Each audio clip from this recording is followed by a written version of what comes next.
In Indonesia, at least 3 people are confirmed dead after an earthquake off the islands of Bali and Java. 2 weeks ago, more than 2,000 died from an earthquake and high waves that struck Sulawesi Island.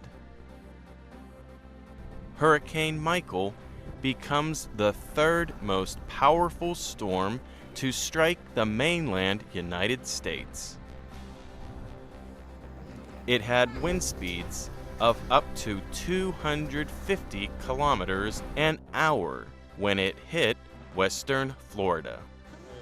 In Italy, a bridge partly collapses as heavy flooding affects the island of Sardinia.